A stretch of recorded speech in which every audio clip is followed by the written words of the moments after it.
Assalamualaikum warahmatullahi wabarakatuh. Perkenalkan, saya Eki Aditya Rahman dari kelas 2 INFA. Di sini kita akan melihat bersama, di belakang saya ada namanya Watu Sinom. Ini adalah situs bersejarah bagi warga Kedung Banteng, tepatnya Keniten.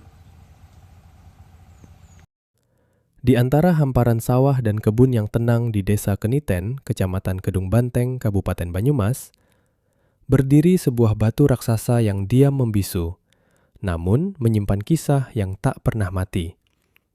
Batu itu bernama Watu Sinom. Masyarakat sekitar sudah mengenalnya sejak lama, jauh sebelum ada buku, sebelum ada papan nama, bahkan sebelum jalan aspal mulus yang kini mengantarkan kita ke sini. Dalam video dokumenter ini, saya, mahasiswa program studi informatika UI, akan mengajak Anda menelusuri 3 hal: tradisi, seni, dan arsitektur yang hidup berdampingan dengan nilai-nilai keislaman di kawasan Watu Sinom, Desa Keniten. Sebuah tempat di mana sejarah dan iman berjalan beriringan. Desa Keniten terletak di Kecamatan Kedung Banteng, Kabupaten Banyumas, Jawa Tengah.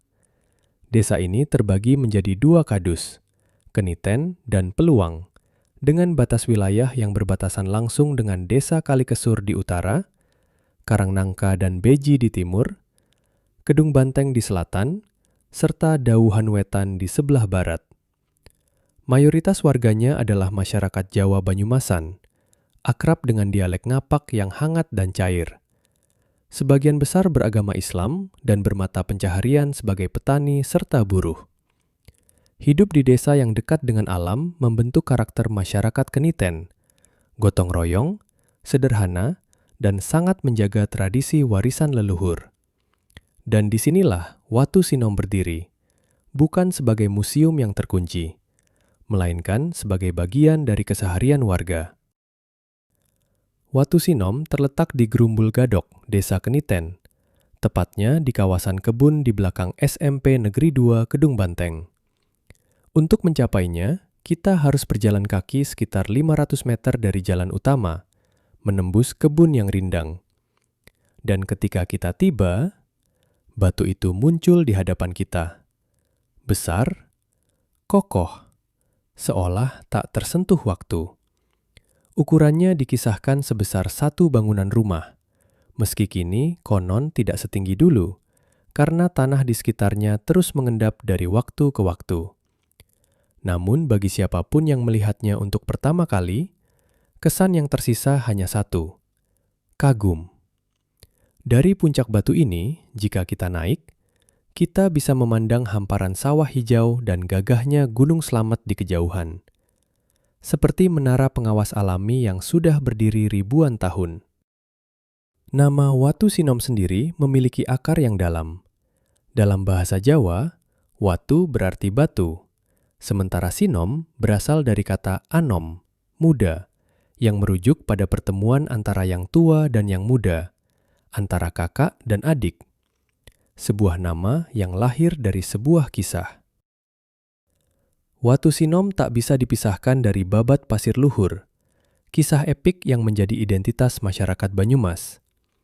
Alkisah, Raden Kamandaka, putra Prabu Siliwangi dari Pajajaran, jatuh cinta pada Dewi Ciptoroso, putri Adipati Pasir Luhur. Cintanya yang tak kesampaian membuatnya nekat menerobos taman Kaputren Istana. Aksinya diketahui prajurit, dan sejak saat itu ia menjadi buronan dengan julukan Maling Julik Kamandaka. Dalam pelariannya, Kamandaka tiba di sebuah batu besar di wilayah yang kini kita kenal sebagai Desa Keniten. Di atas batu itulah ia naik, menantang siapapun yang berani mendekatinya. Dan yang datang adalah Raden Silihwarni, yang ternyata adalah adik kandungnya sendiri, Raden Banyak Nampar, yang bertahun-tahun diutus mencarinya. Setelah saling menyebut nama saudara, Banyak Nampar, Banyak Blabur, Retno Pamungkas, keduanya akhirnya saling mengenal. Pertemuan antara saudara tua dan muda itulah yang mengabadikan nama batu ini, Watu Sinom. Dan nama desa ini, Keniten, pun lahir dari momen itu. Keniten berarti pengingat. Pengingat bahwa disinilah dua saudara yang lama terpisah bertemu kembali. Hingga kini, legenda ini hidup di mulut ke mulut masyarakat Keniten, bukan sekedar dongeng pengantar tidur, melainkan bagian dari identitas dan kebanggaan mereka sebagai warga Banyumas. Di sekitar kawasan Watu Sinom dan Desa Keniten, kehidupan seni tradisional masih terasa denyutnya. Kesenian ebek atau kuda lumping masih dipertunjukkan dalam berbagai kesempatan, mulai dari hajatan warga, peringatan kemerdekaan, hingga acara adat desa.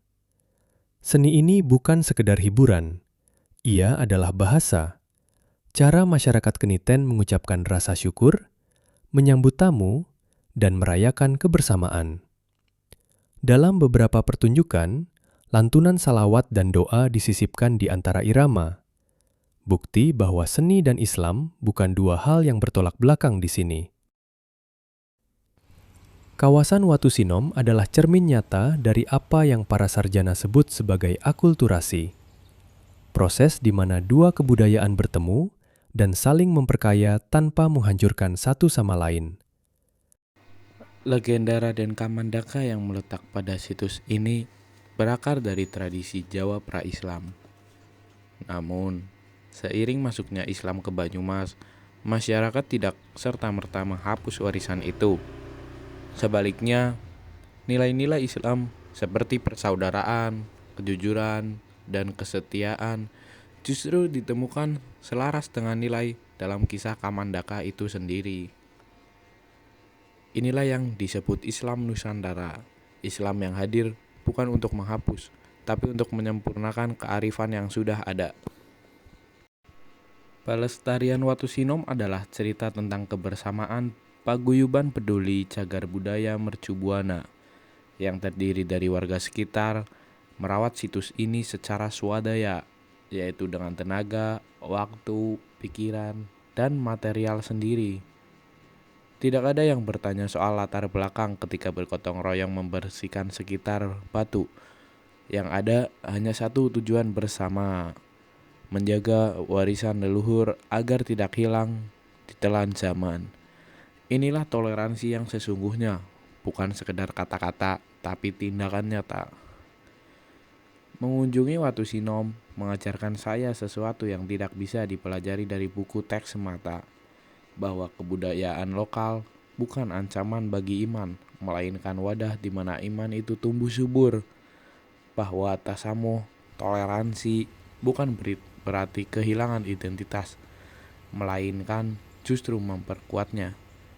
Bahwa moderasi bukan kelemahan, melainkan kebijaksanaan. Sebagai mahasiswa muslim, saya membawa pulang satu pelajaran dari Watu Sinom. Warisan leluhur dan nilai Islam bukan dua hal yang harus dipilih.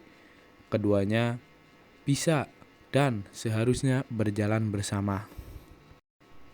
Watu Sinom akan terus berdiri di sana, di Gerumbul Gadok, Desa Keniten. Entah besok, entah 100 tahun lagi. Ia tidak butuh perhatian, ia hanya butuh kita ingat bahwa di atas batu itulah dua saudara yang lama terpisah kembali bertemu. Bahwa di desa inilah Islam dan budaya Jawa belajar hidup berdampingan dengan indah, dan bahwa menjaga warisan budaya adalah bagian dari menjaga diri kita sendiri. Terima kasih telah menyaksikan dokumenter ini. Saya Eki Aditya Rahman dari Program Studi Informatika UIN Saifuddin Zuhri Purwokerto mengucapkan terima kasih. Watu Sinom, batu yang bercerita untuk mereka yang mau mendengar.